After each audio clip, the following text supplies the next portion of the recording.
Hello, hello, hello, folks. Good to see y'all again. Blitzball Champ is back with a brand new video here on the U to the Tube. So, I just recently finished getting caught up and watching both nights of New Japan Pro Wrestling's Castle Attack. So, I just wanted to take some time to go through the card a little bit, give some feedback on this show that just recently passed. And yeah, let's go ahead and get started. So this was a two-day event taking place at the Osaka Joe Hall. But yeah, this was pretty much the last weekend of February as the company gets geared up for the anniversary show and then for the New Japan Cup. So anyway, so let's start with the first night. Started off with a six-man tag team match. We had Satoshi Kojima, Hiroshi Tenzin, and the never openweight champion, the ace, Hiroshi Tanahashi, taking on Empire's Jeff Cobb, Will Osprey, and the Great Okada.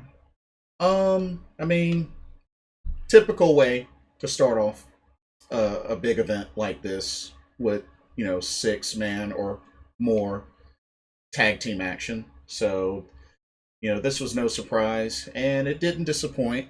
Um, each wrestler got showcased quite a bit, even though it wasn't too long of a match, which I didn't expect it to be. Got to see a little bit of everybody in action, and when it was all said and done, all three, Great O'Karn, Jeff Cobb, and Will Osprey hit their finishers, with Osprey hitting the final finisher to put the nail in the coffin with the Oz Cutter to get the victory by pinning Tenzin. But I thought it was kind of interesting. I guess B Priestley doesn't accompany Will Osprey anymore, or maybe I just missed something. But I didn't see her. Typically, they used to have her accompany Will Osprey as also part of Empire, but I don't know. It's just a little something I noticed. But decent match to start off. Next we had a singles match where we had Yoshihashi, 1/3 of the never openweight six-man tag team champs, trios champs, taking on one half of the Guerrillas of Destiny and the IWGP Heavyweight Tag Team Champions, Tangaloa. I gotta be honest with you, this match was a lot better than I thought it was gonna be. I think it was very back and forth, even despite with the interference. This was a very back and forth match, and when it was all said and done, Tangaloa hit his finisher, the 8 on Yoshihashi, and it's kind of unfortunate, but I mean, I didn't think Yoshihashi was going to win this match, but it was still a really good match for how it went back and forth. I thought it was really interesting that, after the match, Tangaloa decided to beat up on Yoshihashi some more, and then you had Hiroki Goto come down. You had Tamatanga there as well, and they just literally just went straight into the next match, just like that, which was Hiroki Goto going up against Tamatanga. So I thought that was a pretty weird transition that they just just right into the next match. And unfortunately, I feel like because of that, this match was not long at all. These two traded moves, traded reversals, and before you know it, which I thought was really cool, that Hiroki Goto looked like he was gonna go for the Yoshigoroshi and transitioned it into the GTR, which I thought was really cool. I really liked the way that he did that. But this match was not long at all. I think it was maybe seven minutes or so.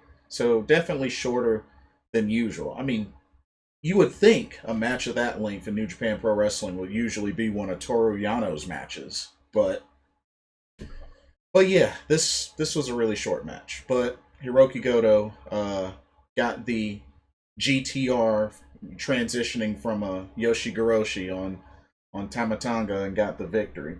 Really, really sweet way that he did that. And I'm pretty big into Hiroki Goto. We had uh the KOPW 2021 trophy match, which was a Texas style strap match between the current KOPW holder Toru Yano taking on Crown Jewel Chase Owens. Um, this this was a very interesting type of match because typically when I think strap match or any type of bull rope match, usually it's either by pinfall or submission, or typically you have to drag your opponent and touch each of the turnbuckles. But in this case, pretty much you had to remove each of the turnbuckles, which I thought that was really weird. And there was even a really funny part where Chase Owens like used the tape, the wrestling tape, to tie Toru Yano's hand so he couldn't unfasten and undo a turnbuckle. Like we all know Toru Yano easily is quick to remove a turnbuckle pad, but yeah, Chase Owens taped his hands up so he couldn't do that for a moment, and they actually had to take time to get the tape off before he could finally remove the turnbuckle padding. But I thought this was a very entertaining match. It was back and forth, and just it was really funny. It was really funny, but of course that's to be expected in a Toru Yano match. But I have to say, overall, Toru Yano was able to retain. Honestly, I don't see him losing that trophy anytime soon. I mean, he might as well own that trophy for a long, undetermined amount of time. But I mean, it's nice that they're having these type of matches where he's defending that trophy and he's getting more involved. So I can dig this. And like I said, it was a very entertaining match. So, but yeah, Toru Yano was able to retain. This next match was definitely my favorite match of night one. I mean, as you can see, Tomohiro Ishii went up against Switchblade Jay White, and this was a very hard hitting match. And I believe this was either, I think this was the second longest match. It came close to being longer than the main event, but this was a pretty dang on long match, and it was hard hitting on both ends, and it was just amazing. These two, Ishii and Jay White, work so well together in matches, and I was really looking forward to this match. I mean, I know there were no titles on the line or anything like that, but ever since that whole build up about Jay White feigning, leaving, and then coming back strong, and Tomohiro Ishii being his first target, this was a great build up, and they really told a story in this match. And a lot of moves were traded, a lot of reversals, which ended up turning into a quick reversal into a very, very quick, lightning fast Blade Runner to put away the Stone Pitbull. And with this victory, Jay White's going to be going into the New Japan Cup with a lot of momentum. And it doesn't surprise me at all. And I just really hope, I would like to eventually see Jay White back as the IWGP Heavyweight Champion and have a really good, significant run. But we'll see how it goes. We'll definitely see how it goes. But definitely my favorite match of that first night. Um, and then the main event, you had Kazuchika Okada taking on Evil. And I mean, this was a good match, but I wouldn't say it was anything. Okay, how can I put this? Special. Like, it's not really a matchup that I was intrigued about. And that's not to say that this was, you know, me looking down on this match. I mean, this was a good match. Don't get me wrong. We had so many attempts of Okada slapping on that money clip on Evil. I think he tried at least 5 or 6 times. Like, and even though he wasn't able to finish him with that, it took a rainmaker. But I mean, this matchup, I can't say it was one that I was like, oh, super excited for to the point where it should be the main event. But it was still a good match nonetheless. And, Okada was able to put away Evil with the Rainmaker. And of course, a lot of interference as well. But, I mean, overall,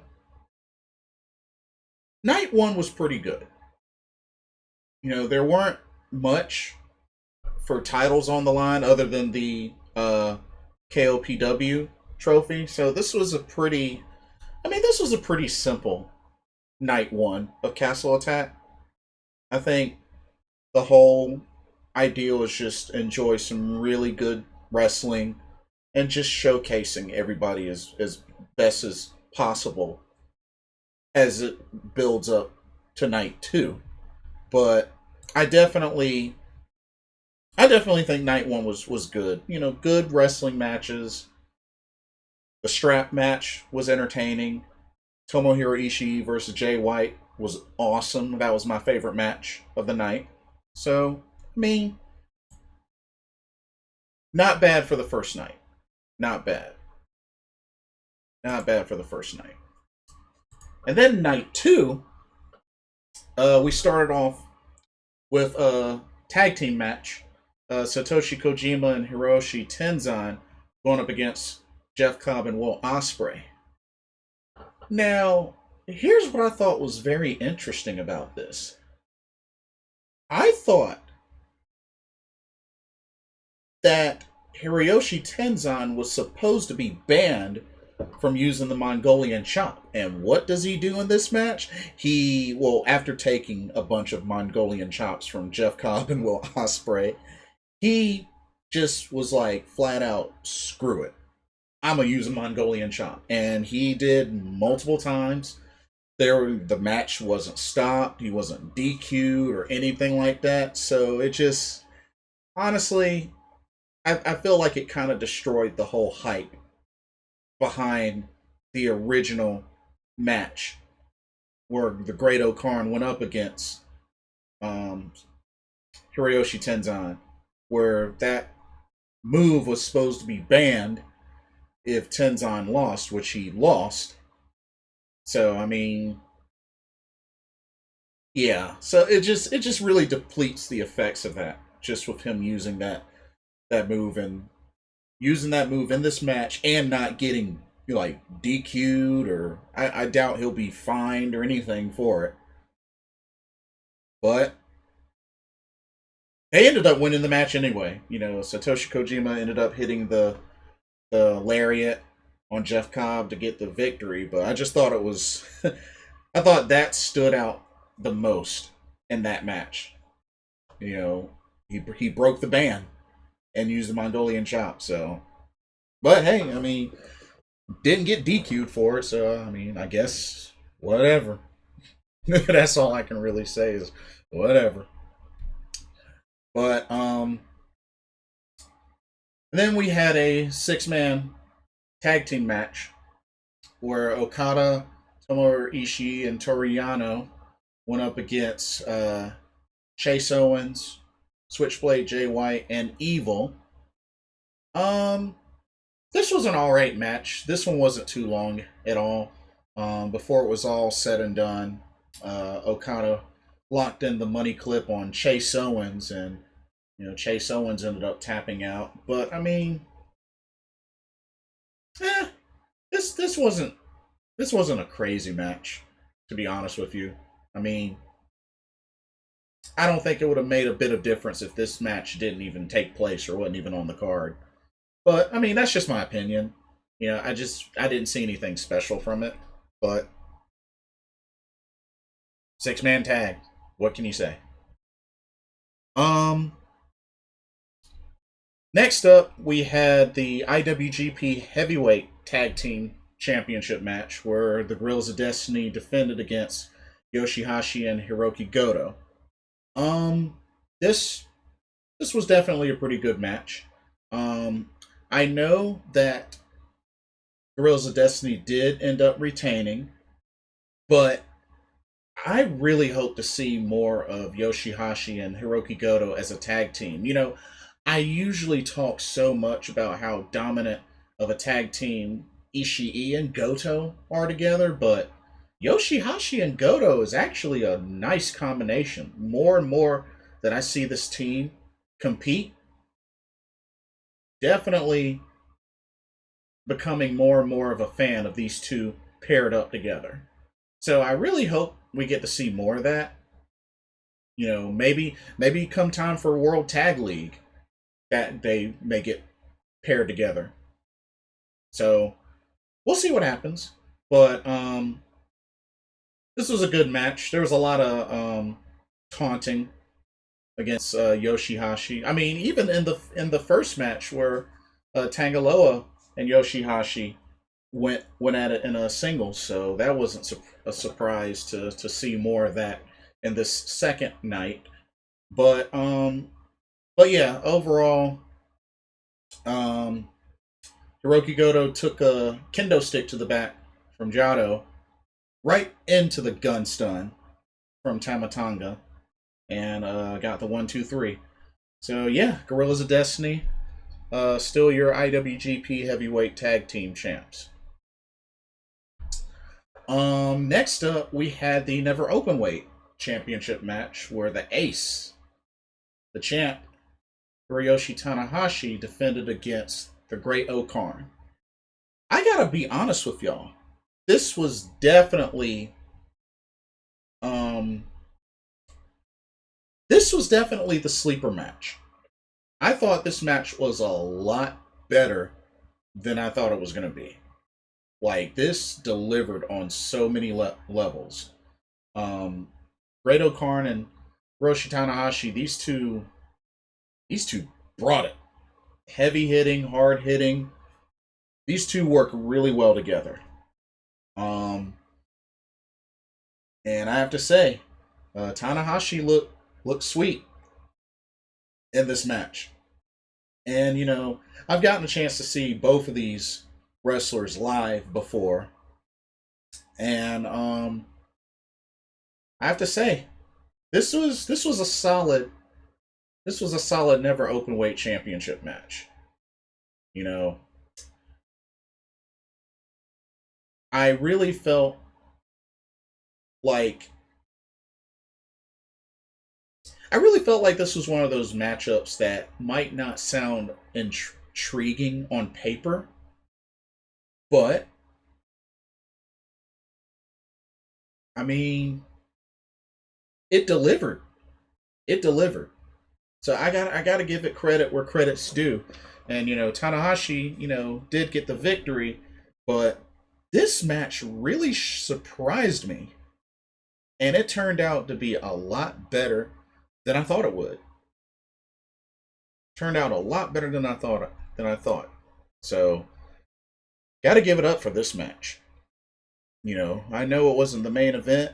I know the Never Openweight Championship isn't as big as some of the other titles, but still, like, this match definitely delivered, and well, very very well. Um, let's see. We had the IWGP Heavyweight Championship Triple Threat match. This was for the vacant title that the former champion Hiromu Takahashi, unfortunately, due to a torn pectoral, had to decided to relinquish the belt. So definitely hoping for a speedy recovery for him. Hiromu just really has not had good luck lately. He really hasn't, unfortunately. But hopefully he can return ASAP, recover ASAP. Um, we'll miss him. It's not the same. The division's not the same without him. Okay, so the competitors in this triple threat were Bushi, El Desperado, El Fantasma. This was a very good match. These three really brought it. El Fantasmo, I'm starting to like him a little more and more. At first, I wasn't really sold on this guy, but this dude is actually pretty entertaining. He's pretty entertaining. But a very interesting segment where El Fantasma got the mask off of El Desperado and was pretty much out of commission for some of the match. And then it came down to Bushi and El Fantasma. And then, a little bit later, here comes El Desperado back to the ring, new mask and all. So either they just got him a replacement off camera, or I don't know if he went to the back or whatnot. They didn't really, show the camera on that for obvious reasons. But yeah, came back to the ring, fresh mask and all. And what do you know? Ended up winning for the first time in his career. El Desperado wins the IWGP Junior Heavyweight Championship. Hit Pinche Loco twice on El Fantasma.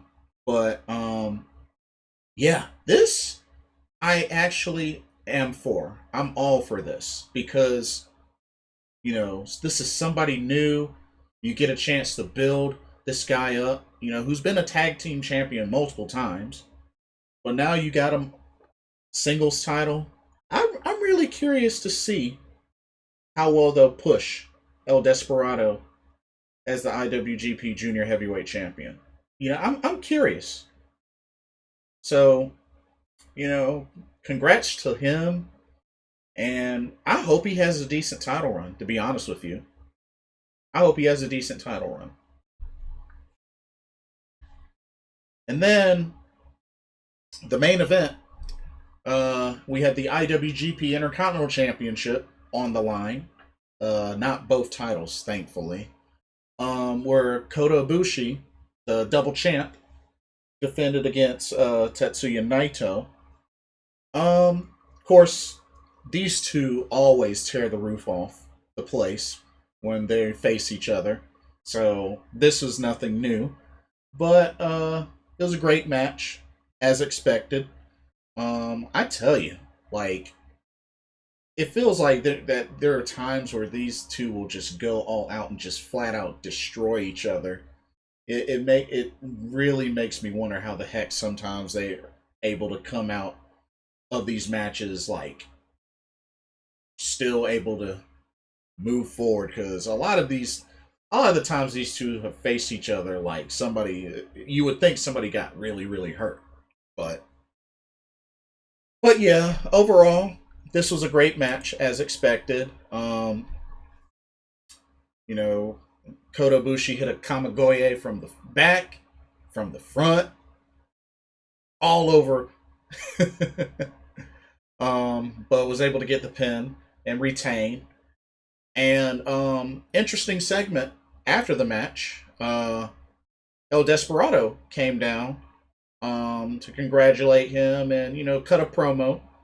And we got the anniversary event coming up, and typically the IWGP Junior and Heavyweight champions usually duke it out.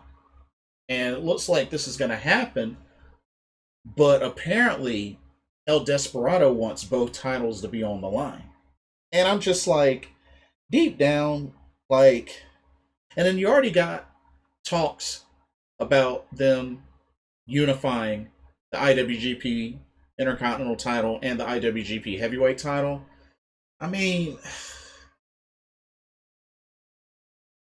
mean, that's fine. I mean, it's kind of a bummer, but I mean, I just would rather see each title really getting a chance to be showcased instead of all these dang on matches where multiple titles are on the line in one match. That annoys me. That really annoys me. Which I was not a fan of when they put the IWGP Intercontinental and Heavyweight titles on the line at the same time so many times. I mean, did that when Naito was double champion, did that when Evil was double champion, and they did that with Kota Ibushi, and I don't like that. Like, give each title a chance to be significant. I mean, it's already enough to see people as double champions with like a singles belt and a tag belt or a trios belt, whatever. But when you're seeing double title matches so many times, it gets annoying. It takes significance off, off some of the belts. And I don't like that. I really don't. So, I mean, we'll see what happens with that, but just, I don't know. The whole double champion thing is it's really overplayed. It happens too much, and it's annoying. It's annoying. So I don't know. That's just my take on it. But but yeah, that's pretty much Castle Attack in a nutshell. It was pretty good. It was pretty good. Um, got quite a bit coming up. No, we got the anniversary event, March 4th, which is actually the day after Stardom's All Star Dream Cinderella 10th anniversary show. So,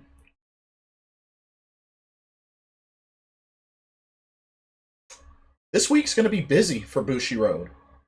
Very busy. And then you got the start of the New Japan Cup, which starts this coming Friday, the 5th of March. And the New Japan Cup is supposed to last from March 5th to March 21st. So the finals will be on the 21st, Sunday the 21st. So, and they haven't announced the competitors yet for the New Japan Cup, I don't think. But it'll definitely be interesting to see who all gets announced for the New Japan Cup. I think it's going to be exciting. It's another tournament, which means, a lot of wrestling. But yeah, I definitely look forward to this tournament. See who comes out of this as the winner. But yeah. Anyway, that's pretty much all that I have. What are y'all's thoughts? Those that watched New Japan Pro Wrestling's Castle Attack, what did y'all think? Did y'all like both nights? Did you like only one of the nights? Like I said, night one, other than the KOPW match, there weren't really any titles defended. Not until night two. So, I mean, to some people that's good or bad, but I thought it was a pretty decent show. But yeah, let me know what y'all think. What were the matches y'all liked the most? What were the ones you hated the most? Who's looking forward to New Japan Cup? But anyway, that's all that I have. Like, comment, subscribe, hit that notification bell so you don't miss a video, and remember to breathe with the switchblade. This is Blitzball Champ Jason Ingram signing off. I will see y'all soon. Hope everybody has a blessed week. Laters.